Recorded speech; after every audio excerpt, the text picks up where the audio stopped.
নমস্কার, আমার সঙ্গে আছে দুই ছাত্রছাত্রী। নমস্কার, আমি শুভাঙ্গী দত্ত। নমস্কার, আমি শুভম সরকার। তোমরা বলো আজকে কোন চ্যাপ্টারটা নিয়ে তোমাদের সঙ্গে আলোচনা করব?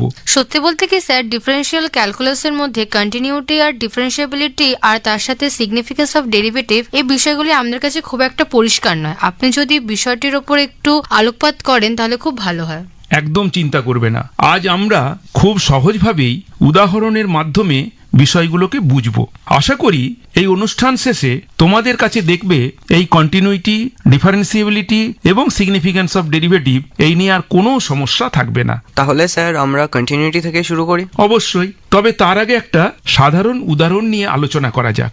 ধরো তুমি একটা রাস্তা দিয়ে হাঁটছো, তুমি এক জায়গা থেকে হঠাৎ অন্য জায়গায় যে যাচ্ছ সেটা হেঁটে হেঁটেই যাচ্ছ, কখনোই লাফিয়ে চলে যাচ্ছ না, তুমি ধীরে ধীরে ধীরে এগিয়ে যাচ্ছ। অর্থাৎ আমার চলার মধ্যে কোনো হঠাৎ বিচ্ছেদ বা লাফ নেই। ঠিক তাই, এই কোনো বিচ্ছেদ বা হঠাৎ লাফ এই ধারণাটা কি গণিতে ধারাবাহিকতা বা কন্টিনিউটি বলে। এইভাবে যদি আমরা বুঝতে চাই তাহলে আমাদের বোঝাটা খুব সহজ হয়ে যায়।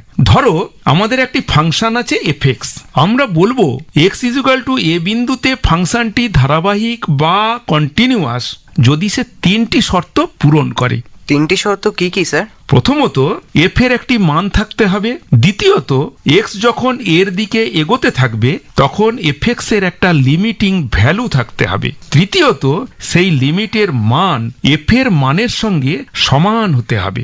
অর্থাৎ limit extending to a minus f x is equal to limit extending to a plus f x is equal to f a. অর্থাৎ লিমিটিং ভ্যালু এবং ফাংশনাল ভ্যালু এই দুটো সমান হতে হবে। অর্থাৎ কোনো বিন্দুতে ফাংশনের লিমিট এবং সেই বিন্দুতে ফাংশনের প্রকৃত মান সমান হলে ফাংশনটি কন্টিনিউয়াস হবে। ঠিক তাই, চলো একটা সহজ উদাহরণ নিয়ে দেখা যাক। ধরো f x equal to x square, আমরা এক্স ইজুকাল টু 2 তে ফাংশনটা কন্টিনিউয়াস কিনা পরীক্ষা করব। প্রথমে f two equal to 2 square equal to 4। আবার লিমিটিং ভ্যালু দেখি তো, limit extending to 2 f x equal to কত হবে? 2 স্কোয়ার ইজুকাল টু 4। তাহলে দাঁড়ালো এটাই যে limit extending to 2 f x is equal to f two equal to 4। তাহলে লিমিটিং ভ্যালু এবং ফাংশনাল ভ্যালু দুটোই সমান হলো। তাহলে আমরা বলতে পারি এক্স ইজুকাল টু 2 তে ফাংশনটি কন্টিনিউয়াস। তাহলে এক্স স্কোয়ারের মতো পলিনোমিয়াল ফাংশন কি সব জায়গায় কন্টিনিউয়াস হবে স্যার? খুব ভালো প্রশ্ন। হ্যাঁ, সব পলিনোমিয়াল ফাংশনই রিয়েল নাম্বারগুলোর উপরে কন্টিনিউয়াস। কিন্তু যদি কোনো ফাংশনের মধ্যে হঠাৎ একটা ব্রেক বা বিচ্ছেদ থাকে তাহলে সেটি সেই বিন্দুতে কন্টিনিউয়াস নাও হতে পারে। যেমন ধরো এফ এক্স ইজুকাল টু, ফাংশনটা এইভাবে ভাবছি যে f x equal to x plus 1 যখন এক্স লেস দেন 2, আর ইজুকাল টু 5 যখন এক্স ইজুকাল টু 2, আর ইজুকাল টু এক্স প্লাস 2 যখন এক্স গ্রেটার দেন 2। তার মানে ফাংশনটা এক্স লেস দেন 2 হলে x plus 1, x equal to 2 তে 5, এক্স গ্রেটার দেন 2 তে এক্স প্লাস 2। এই হলো আমার ফাংশন, ডিফাইন করলাম। তাহলে এবার এক্স ইজুকাল টু 2 পয়েন্টে এটা কন্টিনিউয়াস কিনা আমরা পরীক্ষা করে দেখি তো। প্রথমে বাম দিকের লিমিট কি হয়, যেটাকে বলে লেফট হ্যান্ড লিমিট। সেই left hand limit equal to limit extending to 2 minus f x equal to প্রথমের ফাংশন 2 প্লাস 1 অর্থাৎ এক্স প্লাস 1 ইজুকাল টু 3।